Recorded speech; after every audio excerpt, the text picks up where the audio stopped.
I think a big win is coming very, very soon for this Indiana football team.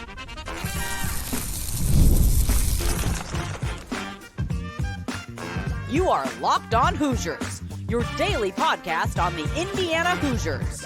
Part of the Locked On Podcast Network, your team every day.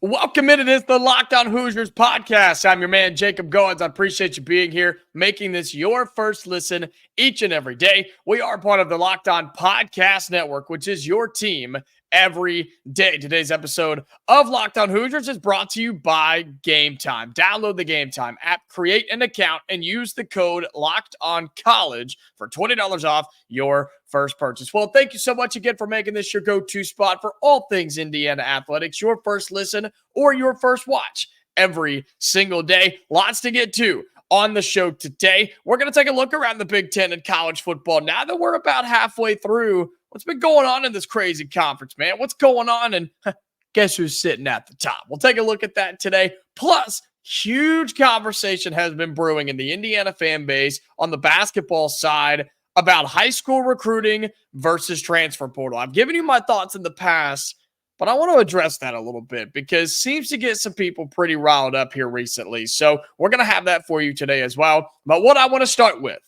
is something I think that is very, very true. With this Indiana football team and the program as we see it right now, 6-0, 18th or 16th, in the AP poll, I think a big win is coming very, very soon. And I want to state the fact that it's amazing to what has happened at this point for Indiana football. 6-0. 16th in the rankings. You sit atop of the Big Ten standings right now. You've got big noon kickoff this weekend. Barstool's in town. All eyes are on Bloomington, Indiana.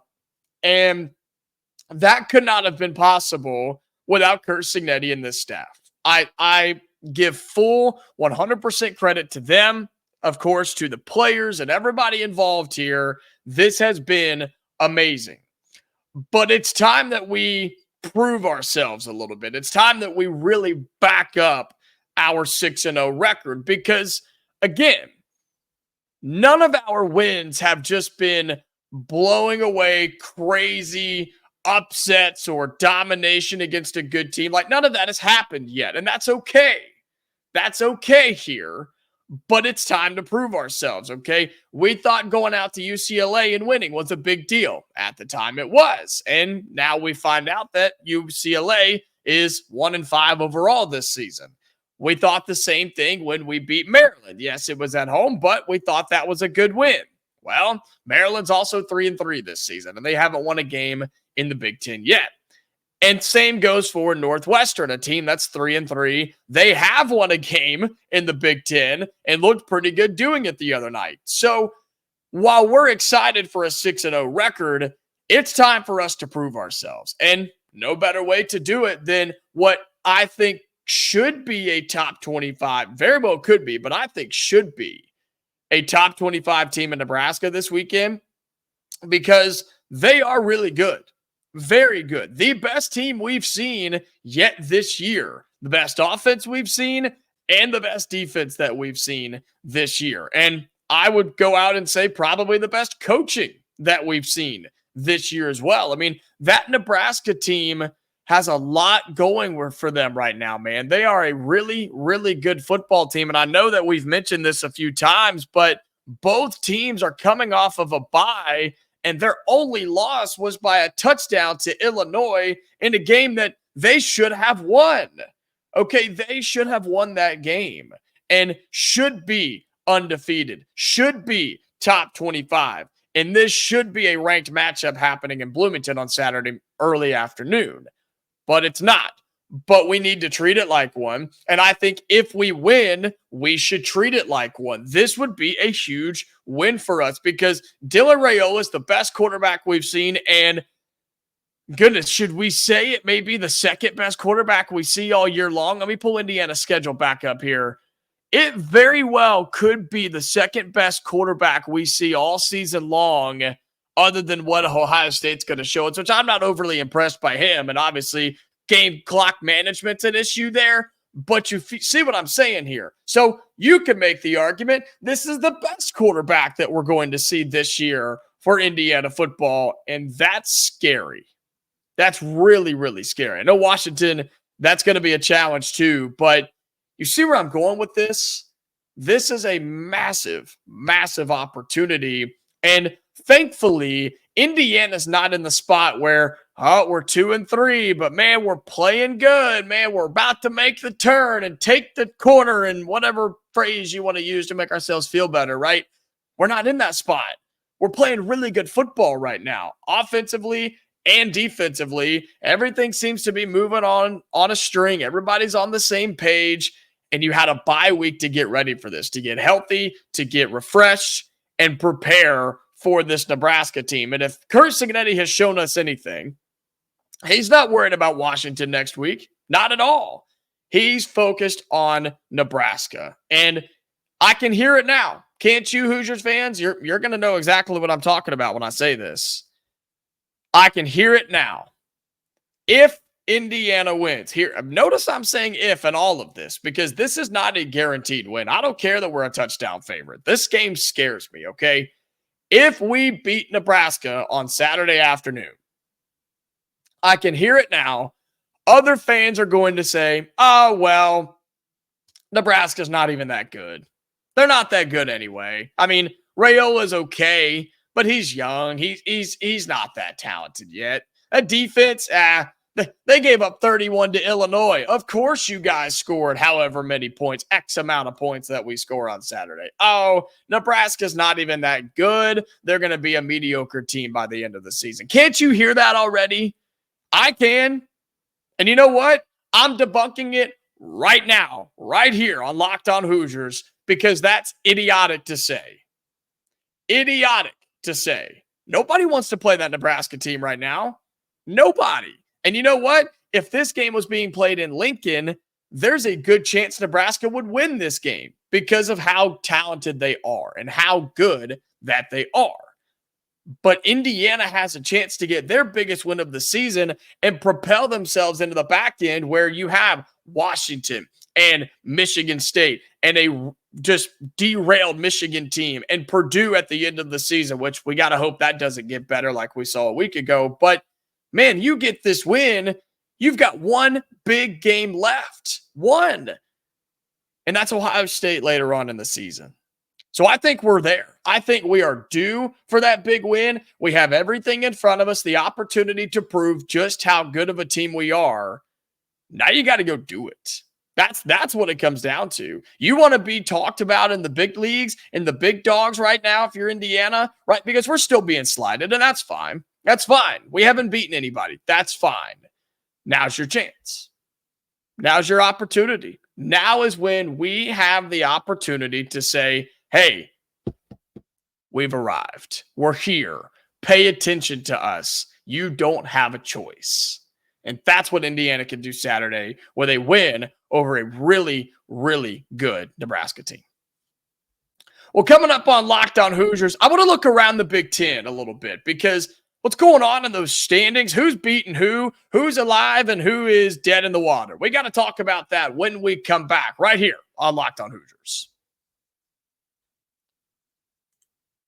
Today's episode of Locked On Hoosiers is brought to you by Game Time. Game Time, you know what it is. It's my go-to ticketing app, and it should be yours as well. Concerts, movies, theater, sports, obviously. You name it, they got it. Game Time has got it going on. And they've got a new feature right now called Game Time Picks, and it actually makes getting tickets to see your favorite teams play live even easier.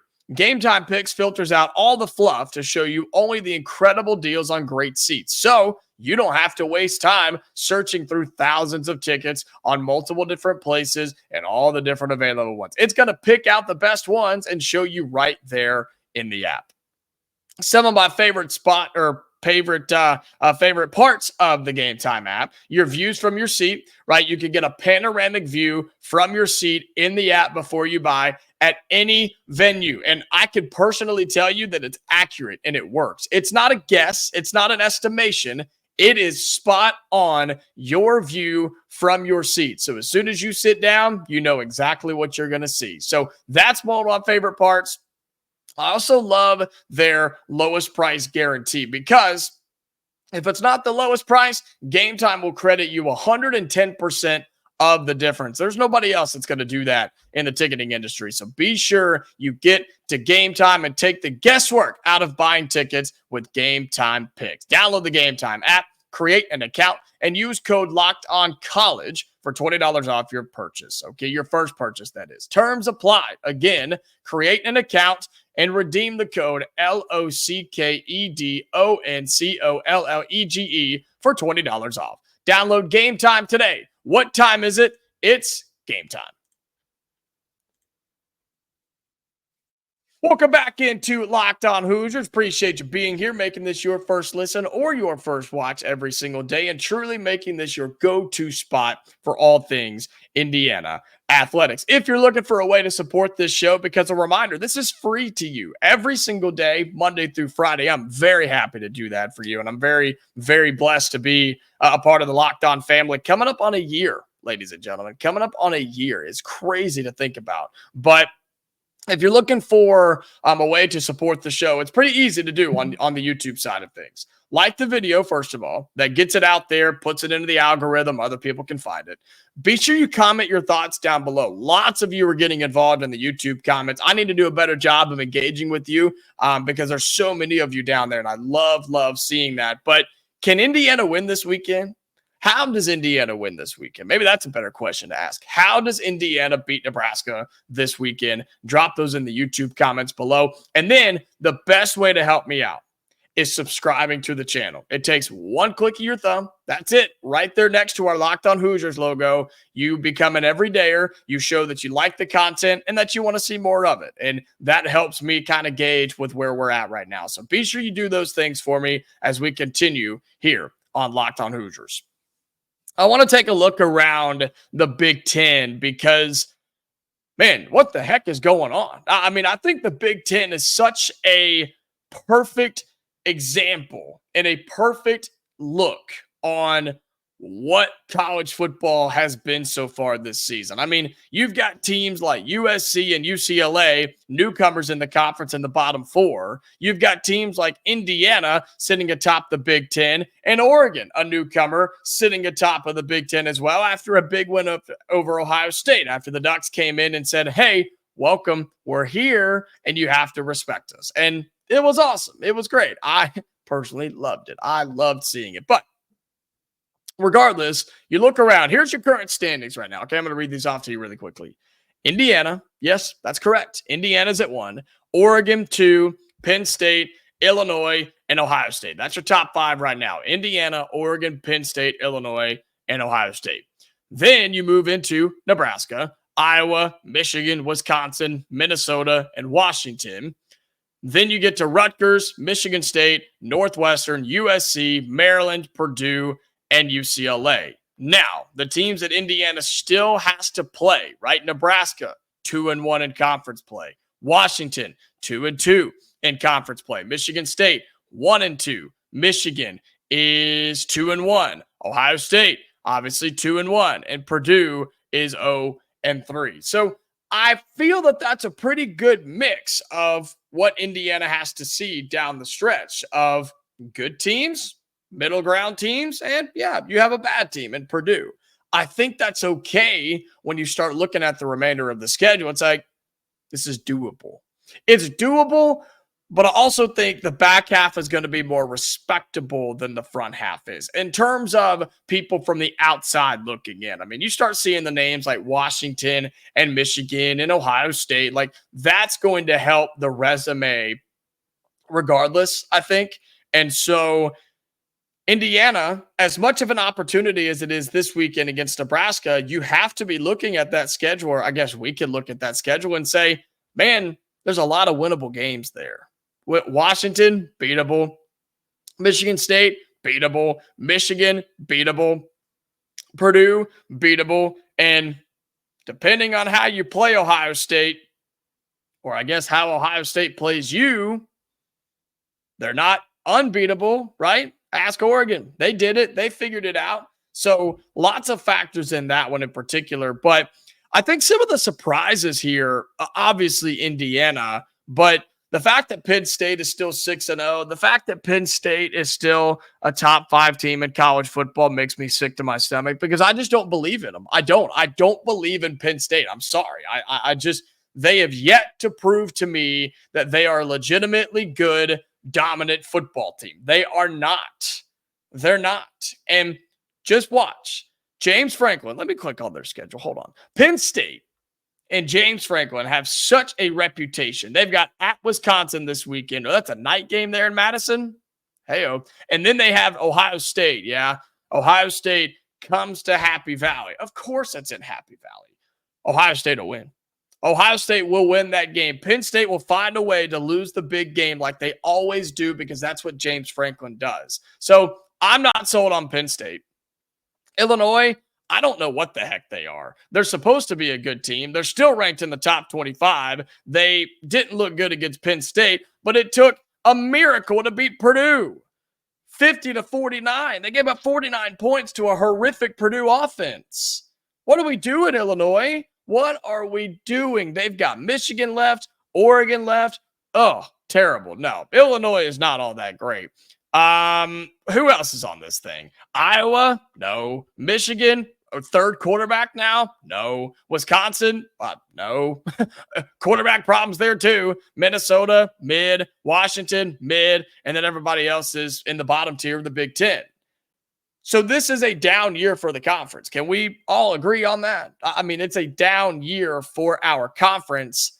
And I hate to say that because I do think there are some really good players, and I do think there are some really good coaches in this league. I do. I think there are some really good programs in the Big Ten right now, but I think we've just fallen into what the rest of college football has fallen into. Look at the SEC right now. They're in the same boat. They have some better teams at the top, but everybody below them is just eating each other alive because anybody can beat anybody on any given Saturday right now, more than we've ever seen before in college football, ever.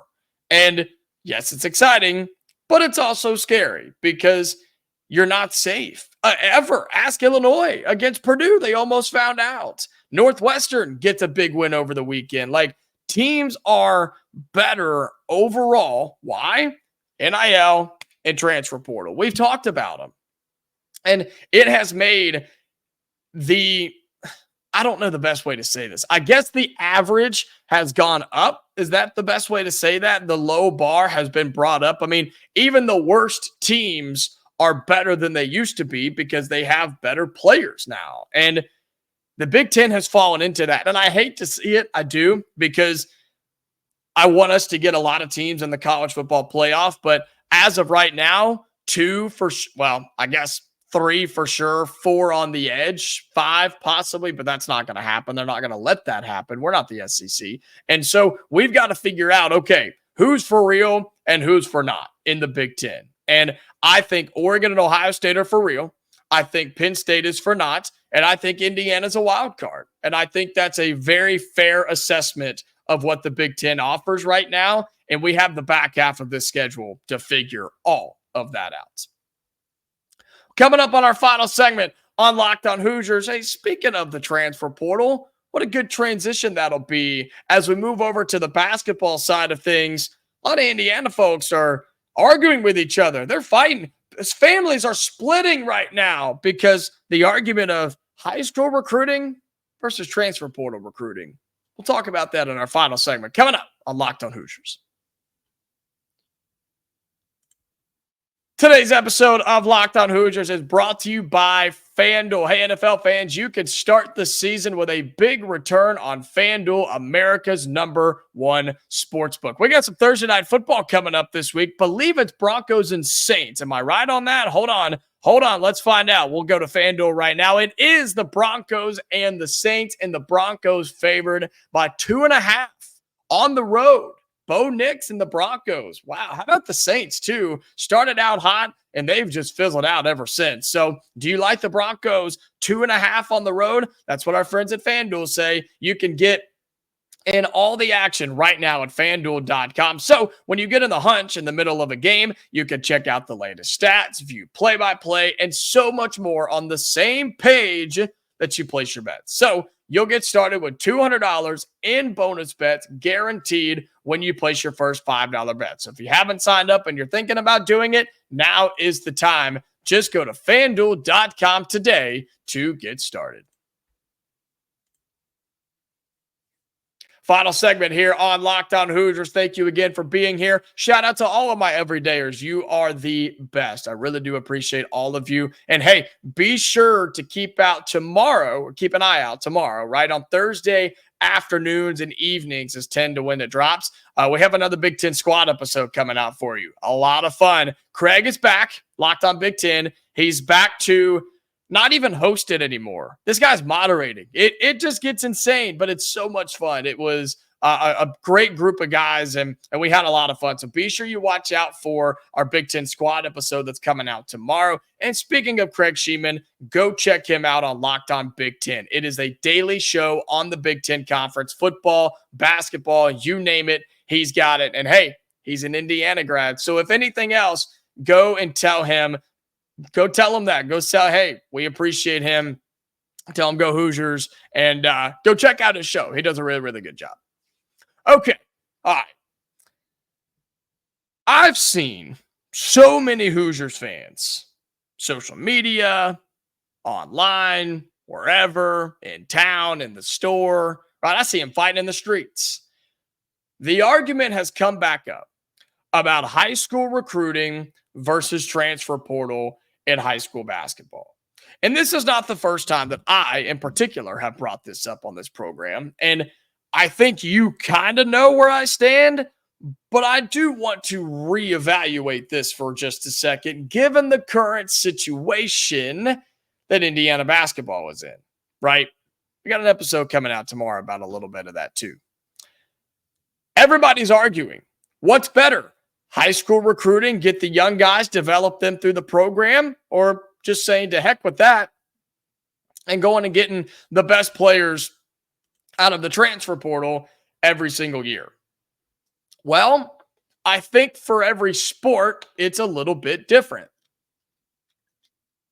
I think in football, you're seeing programs like Ole Miss, for example, that are trying to rely on the portal every single year. And it's not working. It's not working for them because football, there's too many guys, there's too many variables to make that possible, to make that work, I should say.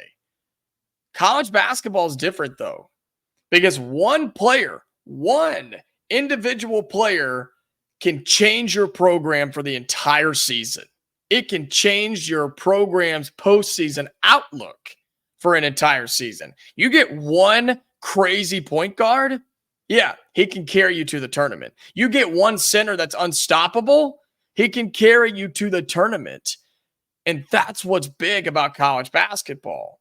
But you could say the same thing about getting a big-time high school recruit. It's the same way. I don't care where you get him from. I'm saying one player changes your program. That's how impactful they can be. You're playing 5-on-5, man. 5-on-5. This ain't 11-on-11. This is 5-on-5. And so the argument has become, well, what's the better way? What's the long-term, more successful way? Landing big-time high school recruits or just living in the portal every year? And Indiana fans are up in arms, which I'm sure a lot of you are in this debate right now, because the Hoosiers can't land big-time high school recruits consistently. We've gotten some. We got one right now with Trent Sisley, but you just missed out on Jalen Harrelson. There's a good chance you're going to miss out on one today, which we'll talk about tomorrow. And we're all sitting on pins and needles waiting on the one that happens from a week from today. And if those things all go the wrong way, we're going to lose our minds. And so we're trying to figure out, should we just give up on high school recruiting since Woody obviously can't get it done and just do what we did this year and land big-time portal classes? But people keep saying, well, that's not reliable. That's not sustainable. You can't count on that every single season. And I kind of have to ask the question, why not? Why not? You don't have to get 7 guys, 6 guys, however many it was, but You could get 4. I think that's fair. And think about what Indiana got this year. You got 2 guards that are going to be here for a minute. You did get a center that's basically a 1-year rental, but you went and found a couple of dudes that have some years of eligibility remaining. If you can mix it up like that, I think the portal can be sustainable in college basketball. I really, really do.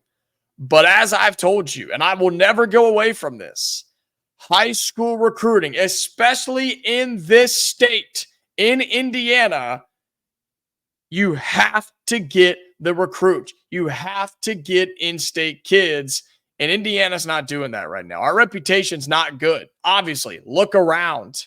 Look around. Just start talking to high school kids, man. Start talking to high school coaches behind closed doors. They'll tell you.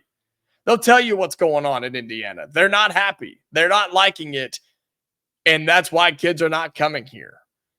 So Indiana's got to find a way to get that relationship or those relationships mended and fixed.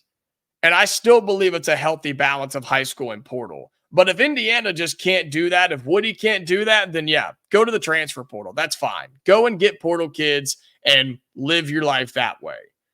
But I don't think it's just all of one or all of the other. I think you have to have a healthy mix. So that way, if somebody doesn't work out, because it's going to happen, it already has. Busts happen.